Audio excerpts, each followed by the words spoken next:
لیکن میں جس طرف آپ کی توجہ چاہتا ہوں سامعین، ہم لوگ زندگی میں جب بھی کوئی نیا کام شروع کرنا چاہتے ہیں تو ظاہری بات ہے کامیابی حاصل کرنے کے لیے یا تو دعائیں خود کرتے ہیں یا دعائیں کروانے کے لیے پیران کرام کی صحبت میں جاتے ہیں، مشائخ کے پاس جاتے ہیں، علماء کے پاس جاتے ہیں۔ یہ سارے کام جائز ہیں، خود بھی دعا کرنی چاہیے اور دعا کروانے کے لیے اللہ والوں کی صحبت میں بھی جانا چاہیے۔ یہ سارے عمل کیا ہیں؟ جائز ہیں، جانا چاہیے، دعائیں کرنی چاہیے۔ لیکن سامعین محترم یاد رکھیں، مالک کائنات نے انسان کے سب سے بڑے پیر اس کے ماں اور باپ بنائے۔ سب سے بڑے پیر میرے اللہ نے والدین بنائے۔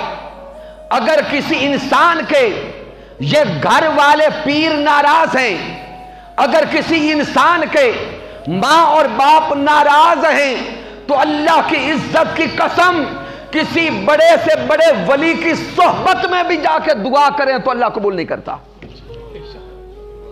اس لیے آئیے اس مادیت کے دور میں، اس دنیا کے حرص و ہوس کے دور میں، جب ہم انسان دنیا کے حرص و ہوس میں اتنے پڑ گئے کہ والدین کی فکر جاتی رہی، یہ بھول گئے کہ والدین وہ ہیں جنہوں نے ہمیں چلنا سکھایا، یہ والدین وہ ہیں جب ہم کھا نہیں سکتے تھے تو انہوں نے کھانا بھی دیا اور کھانا سکھایا، لباس نہیں پہن سکتے تھے تو انہوں نے ہمیں لباس دیا۔ اور آج کا یہ معاشرہ، اس معاشرے کو نگاہ میں دیکھو، ظلم نظر آتا ہے، برائی نظر آتی ہے۔ جو ہی اولادیں جوان ہوتی ہیں وہ والدین کے بے ادب ہوتی جاتی ہیں۔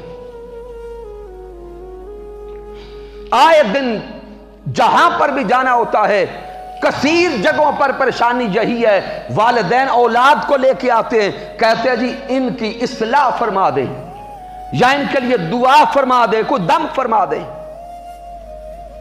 ابھی کل میں ایبٹ آباد میں تھا، وہیں پر بھی یہی کیس تھا سامنے کہ جوان بیٹے اور باپ پریشان ہیں کہ یہ ہماری بات نہیں مانتے۔ ارے جوانوں، اگر اللہ کو راضی کرنا چاہتے ہو، اگر دنیا کا رزق کمانا چاہتے ہو تو اللہ کی عزت کی قسم والدین کا ادب و احترام کرتے جاؤ، رب کائنات رزق عطا کرتا جائے گا۔ اٹھا کے دیکھیں آقا علیہ الصلوۃ والسلام کے فرامین کو۔ میرے آقا علیہ الصلوۃ والسلام نے فرمایا کہ اگر کوئی انسان چاہتا ہے کہ اس کے رزق میں برکت ہو جائے، کیا ہو؟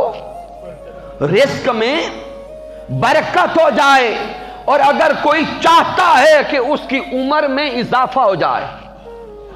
سامعین دیکھیں تو صحیح، ہم جو دن رات کاروبار میں مارے مارے پھرتے ہیں، کس لیے پھرتے ہیں؟ بولیں گے مال کمانے کے لیے، رزق لینے کے لیے۔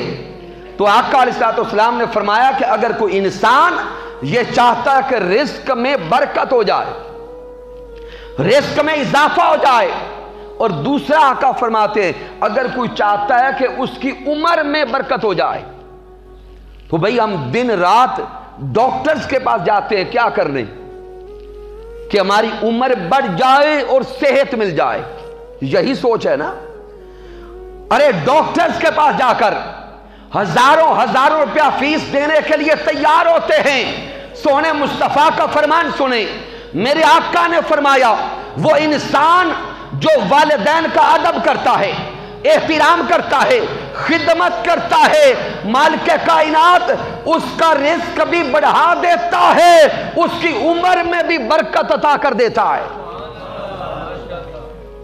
تو گویا ہماری برکت کا راز تو ہمارے گھر میں موجود ہے، لیکن ہم اپنے ان والدین کی خدمت کر کے برکت لیتے نہیں ہیں الا ماشاءاللہ۔